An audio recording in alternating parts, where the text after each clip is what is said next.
Halo, selamat pagi anak-anak semuanya. Selamat berjumpa lagi di pembelajaran tematik kelas 4, tema 5, subtema 3. Kita hari ini masuk ke pembelajaran 3 dan 4. Ya. Nah, kalian bisa ambil buku LKS-nya dan buku tulisnya, kemudian alat-alat pensil kalian, pulpen untuk kalian menulis materi hari ini.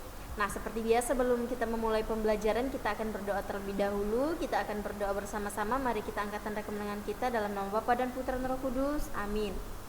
Bapa kami yang ada di surga, dimuliakanlah namamu, datanglah kerajaanmu, jadilah kehendakmu di atas bumi seperti di dalam surga.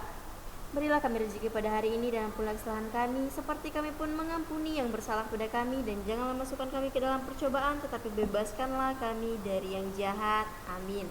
Dalam nama Bapa dan Putra dan Roh Kudus. Amin. Oke, sekarang kita akan lihat materi yang akan kita pelajari di pembelajaran 3 dan 4. Materi yang pertama itu adalah menyampaikan informasi dari berbagai media. Kemudian, penerapan sifat cahaya. Nah, untuk anak-anak di rumah yang belajar online dan tadi di sekolah, tolong buka classroom-nya dan catat materi hari ini. Ya, tadi yang belajar online di sekolah kita sudah bahas materinya, tapi kalian belum catat materinya, dan tolong catat di buku catatannya materi hari ini. Kita masuk pembelajaran 3 dan 4. Nah, langsung saja menyampaikan informasi dari berbagai media. Nah, di sini sebuah teks selalu berisi pesan atau informasi. Ya. Nah, di sini informasi adalah suatu pemberitahuan, kabar atau berita tentang sesuatu. Nah, jadi kita bisa mengetahui informasi itu dari kabar, dari majalah, ya, dari misalnya internet, ya. Nah, kalian juga bisa browsing dari Google, kemudian kalian bisa buka YouTube. Ya, jadi informasi ini bisa kita temukan dari media, ya, berbagai media apa saja. Misalnya kita dapatkan informasi dari orang lain, ya. Nah, jadi informasi itu bisa kita dapatkan dari mana saja, baik dari orang lain maupun dari media dan sumber-sumber yang lainnya.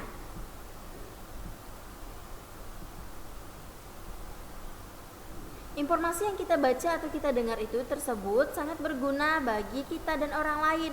Nah, jadi informasi yang sudah kita baca tadi, yang sudah kita dengar, bisa kita bagikan dengan orang lain, ya, agar orang lain juga bisa mengetahui informasi yang penting, informasi yang seharusnya diketahui banyak orang.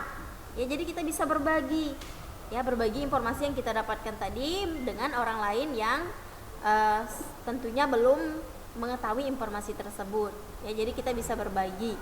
Kita bisa berbagi misalnya lewat tulisan kita, atau misalnya lewat media yang lainnya, bisa melalui WhatsApp, ya.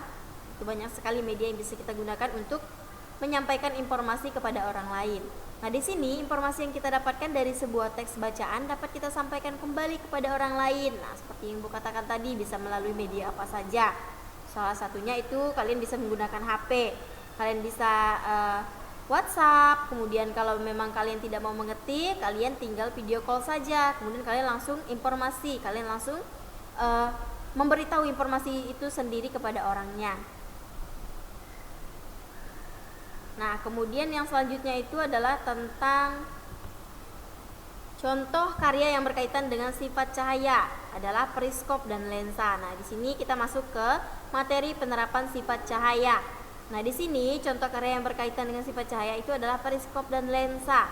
Nah, sebelum membuat suatu karya, tentunya harus merancang alat-alat tersebut. Setelah model atau karya jadi, maka kita juga perlu melakukan uji coba pada alat tersebut, ya. Nah, itu yang dimaksud dengan penerapan cahaya.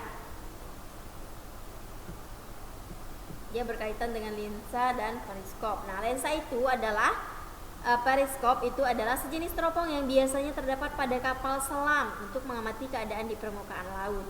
Nah, kapal selam itu berada di dalam laut. Nah, guna periskop itu adalah sebagai teropong. Ya, dia nanti akan muncul ke permukaan, dia akan melihat bagaimana keadaan di permukaan laut.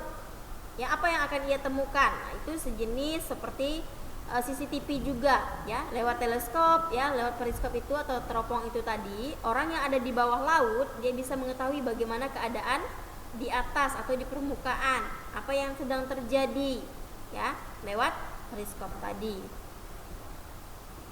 Nah, periskop dapat digunakan untuk melihat benda-benda yang berada di atas atau di batas pandang kita. Nah, periskop menerapkan sifat cahaya yang berupa pemantulan. Jadi sifat cahaya yang dihasilkan oleh periskop ini adalah sifat cahaya yang memantul, ya. Nah, kemudian periskop sendiri itu adalah teropong yang berguna untuk melihat di balik penghalang, ya. Jadi dia berguna untuk melihat sesuatu yang misalnya tidak bisa kita lihat. Nah, dengan periskop kita bisa melihat sesuatu tersebut dengan jelas. Nah, periskop terdiri atas sebuah lensa objektif, ya, itsa okuler, dan 2 buah cermin atau prisma. Nah, kemudian sekarang kita masuk ke pembelajaran yang keempat, menulis informasi dari media atau dari membaca teks. Nah, di sini kita bisa menulis informasi dari teks yang sudah kita baca, ya. Nah, salah satu tujuan orang membaca itu adalah untuk memperoleh informasi, ya. Tidak hanya dengan membaca, ya. Dengan kita mendengarkan, dengan mengamati, ya, kita bisa mendapatkan sebuah informasi. Dengan kita menonton juga kita bisa mendapatkan sebuah informasi. Jadi untuk mendapatkan sebuah informasi itu tidak hanya dengan membaca. Banyak cara yang dapat kita lakukan untuk mendapatkan sebuah informasi. Nah, di sini dalam sebuah teks bacaan biasanya terdapat gagasan utama dan gagasan penjelas, ya. Nah, gagasan utama itu berhubungan dengan topik yang dibahas di situ. Kemudian adanya gagasan penjelas itu menjelaskan, ya, gagasan dari utama tadi. Ya, gagasan penjelas itu menjelaskan dari gagasan utama. Ya, dia lebih menjelaskan secara rinci lagi apa yang dibahas di gagasan utama.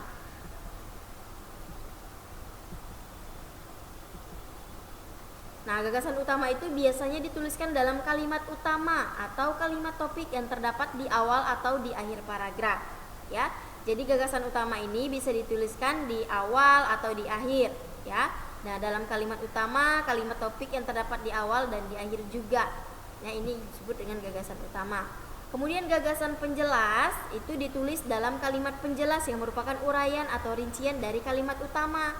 Nah, ini dia. Jadi gagasan penjelas ini dituliskan dalam kalimat yang menjelaskan, ya. Dia menjelaskan dari kalimat utama tadi, ya. Itu hubungan dari gagasan utama dan gagasan penjelas. Kemudian pengalaman Pancasila dalam kehidupan. Nah, Pancasila itu merupakan dasar negara Indonesia. Nah, semboyan negara Indonesia itu adalah Bhinneka Tunggal Ika yang artinya berbeda-beda tetapi tetap satu jua. Nah, Pancasila dijadikan pedoman dalam berperilaku oleh rakyat Indonesia dalam kehidupan sehari-hari. Nah, pedoman itu adalah acuan, petunjuk, contoh, ya, bagaimana kita bisa berperilaku yang baik, bagaimana kita bisa menunjukkan kepada orang-orang kalau kita sudah sudah menjalankan, ya, kewajiban kita, kan? Seperti itu. Jadi pedoman itu adalah aturan, ya, aturan atau acuan atau contoh, ya, untuk kita berperilaku menjadi bangsa atau menjadi rakyat yang baik dalam kehidupan sehari-hari. Nah, kita sebagai warga negara yang baik tentu saja harus mengamalkannya dalam keseharian atau dalam kehidupan sehari-hari. Ya, dari sila-sila Pancasila tadi kalian bisa mengamalkan, ya, mengamalkan Pancasila itu dalam kehidupan sehari-hari.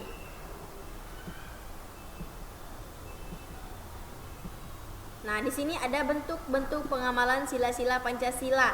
Nah, Pancasila dijadikan sebagai pedoman tadi. Nah, di sini bentuknya yang pertama, ya, itu ada bentuk pengamalan sila pertama Pancasila, itu ada beberapa poin. Nah, di situ ada 5 poin. Salah satunya itu adalah melakukan ibadah sesuai dengan agama masing-masing dengan tepat waktu. Nah, itu sesuai dengan bunyi sila pertama, yaitu ketuhanan yang Maha Esa. Nah, contoh pengamalannya itu adalah melakukan ibadah sesuai dengan agama masing-masing dengan tepat waktu. Kemudian contoh pengamalan sila yang kedua itu adalah menghargai perbedaan dalam masyarakat, ya, kemanusiaan yang adil dan beradab. Nah, kita harus saling menghargai, ya, perbedaan-perbedaan yang ada di dalam masyarakat, yang ada di dalam tempat tinggal kita, di area lingkungan tempat kita tinggal, ya. Kita harus menghargai orang lain, menghargai masyarakat yang lain, menghargai pendapatnya, ya.